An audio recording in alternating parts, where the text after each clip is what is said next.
it. And let's start with the biggest story of the day, and that is the news that Dewanna Bonner is no longer with the Indiana Fever. It was reported last night that Dewanna Bonner had no intentions on returning to the Indiana Fever, and then the news broke today that the Indiana Fever had indeed waived Dewanna Bonner. After just 9 games and barely 3 months with the franchise, veteran star Dewanna Bonner has officially been waived by the team, bringing an end to a turbulent, toxic stint that risked derailing the Fever's championship hopes.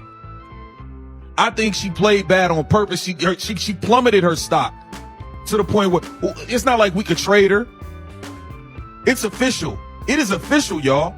We have waived Dewanna Bonner per a source. League sources told the Indy Star. And we're also re-signing Ari McDonald, which is good news. We all wanted Ari back, right? That's good news. But we got to tackle this Dewanna Bonner thing first. I think this was a scam. I think we just got hustled.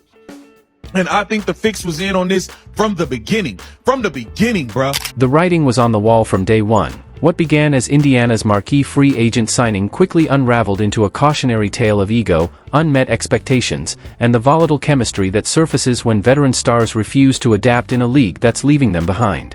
Dewanna Bonner is officially done with the Indiana Fever. Now, DB has been out for the past 6 games for personal reasons, but other than that, the team has been pretty quiet on what exactly is going on, and there's been so much speculation around her absence. But the whole thing was just kind of bizarre, and a lot of Fever fans were speculating that we're not going to see her back. And just today, it was announced that she has no intentions on returning to the Indiana Fever, and her preferred destinations are either Atlanta or the Phoenix Mercury. It's also been reported that the main reason that she wanted to leave is because things felt off from the beginning and she thought that she would be a starter. But if you guys remember, DB was starting in the beginning of the season and she honestly just wasn't playing her best, so Lexi Hall moved into that starting position. Bonner's departure from Indiana is more than just a roster change, it's the collapse of a vision. A 2-time WNBA champion, she came to the Fever to be part of something bigger, mentoring a young, promising squad built around the generational talent of Caitlin Clark. But instead of rising to the occasion, she bristled at the idea of playing second fiddle. In the end, she didn't just walk away from a team, she walked away from a role that demanded humility, leadership, and grace she wasn't willing to give. But I did hear that Dewanna Bonner was not exactly thrilled with the situation, and it may have been more basketball related than anything else, which appears to be confirmed by this news. And it's just a bummer.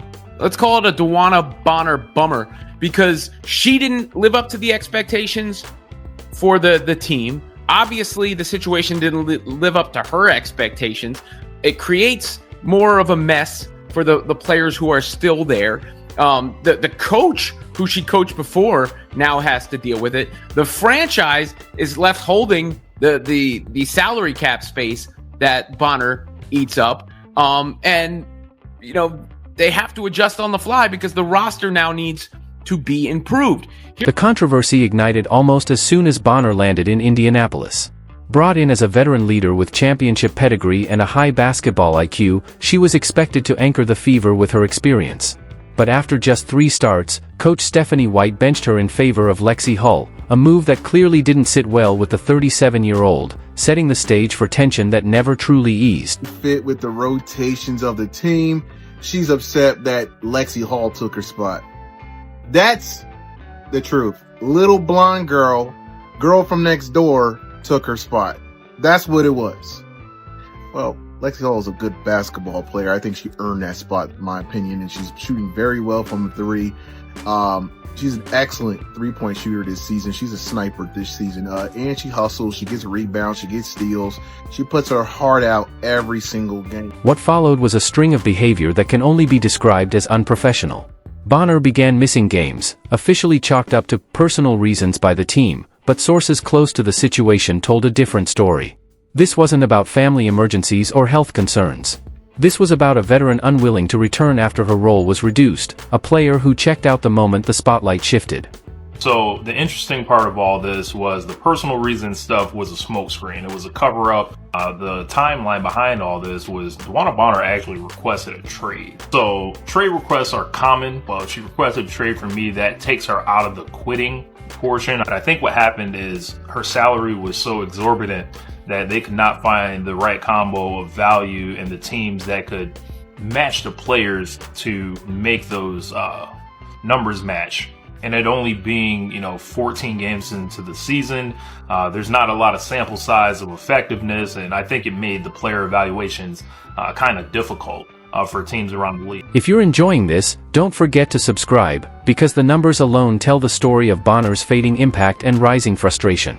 After averaging double-digit points in each of her previous 15 WNBA seasons, Bonner posted just 7.1 points and 3.8 rebounds per game in Indiana, shooting a rough 34.5% from the field. Her minutes? Just 21.3 per game, the lowest since her rookie year in 2009. But the real issue wasn't the stat line, it was the attitude. Multiple sources confirmed Bonner requested a trade, with her preferred destinations being the Phoenix Mercury or the Atlanta Dream.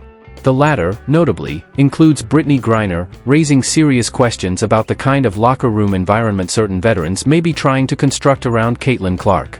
The champion has no interest in returning to play for the Fever. The same sources indicated Bonner's preferred landing spots are with the Phoenix Mercury, her boo thang, or the Atlanta Dream.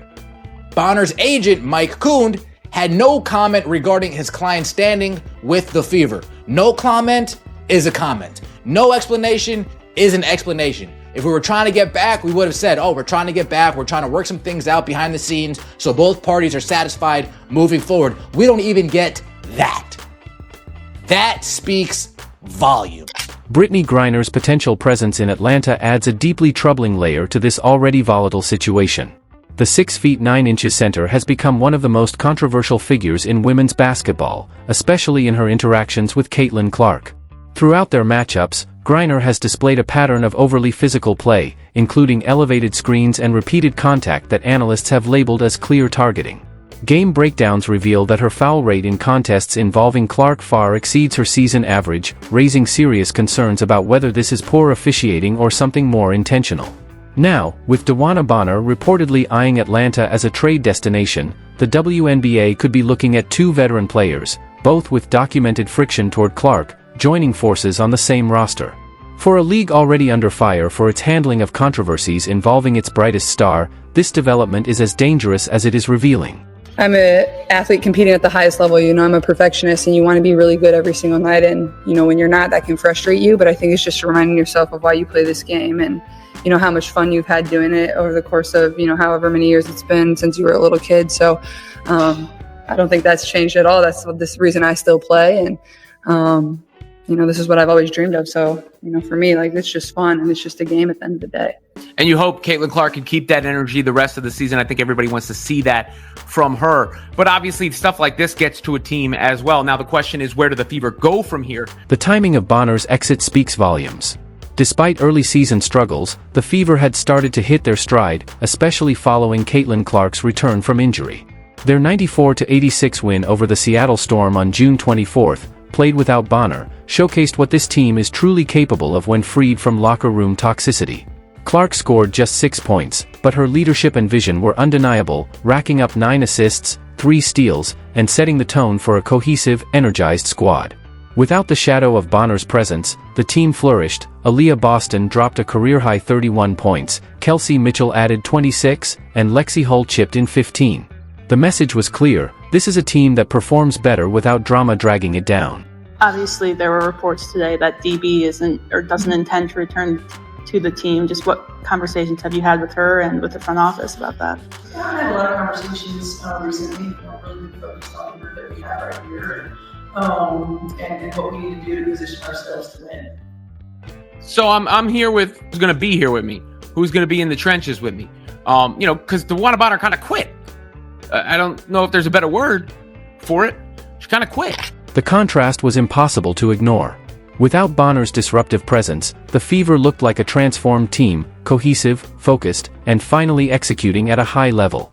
The toxic cloud that had hovered over the franchise for weeks seemed to lift, giving the young core the space and confidence to thrive. Bonner's conduct throughout this saga is especially disappointing given her legacy: 3rd all-time in WNBA scoring, a 6-time All-Star, and a 2-time champion. Yet when asked to take a step back and guide the next generation, she didn't rise to the moment, she walked away. Her post-waiver statement, though carefully worded, couldn't mask the underlying selfishness of her exit. Despite our shared goals and excitement heading into the season, I felt the fit did not work out, she said, framing it as a mutual parting rather than owning up to a refusal to adapt, lead, or support a championship-minded team in transition. I appreciate the organization's willingness to grant my request to move on, particularly at this point in my career. I wish the Fever great success as they continue to build around this dynamic group of young players. Man, whatever, bro. We should have held her hostage. You ain't going nowhere. How about that? You gonna sit out your 16th season then? How about that? What, man? Get her up out of here. Can Bree Turner be next? I want all them Connecticut's. Get them up out of here. Pack them up. Get them up out of here. Natasha Howard can go too.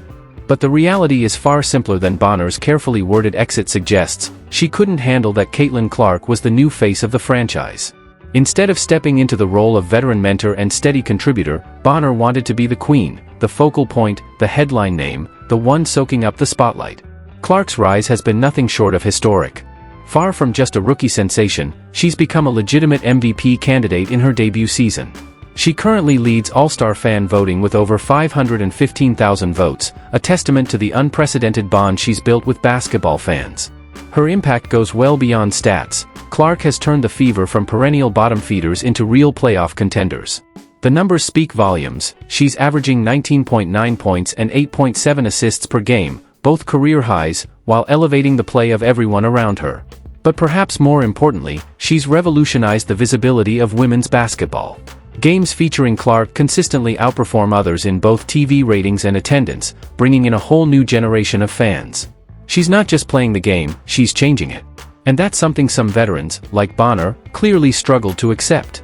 You guys defend because y'all hate Clark and the Fever that much. Oh, Dewanna Bonner wanted to get out of there because it was toxic. And she heard the racist chants it was on. It wasn't none. There was nothing found in the investigation, man. It was all bullshit. For y'all to keep sitting up here trying to paint this fan base like it's so toxic, man. Dewanna Bonner, you're fucking ass for this.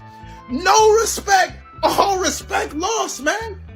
Pathetic, bro. Did you just come here to stink it up on purpose? See, this is why I keep saying, man, if players, how they act on the court is who they are. When she did that shit with Clark last season in the playoffs, having that attitude, swiping at her like that, it explains everything. All that fake ass shit, oh, you want to help build a championship team and you praising Clark and praising this and praising that, just to fucking quit? Ah!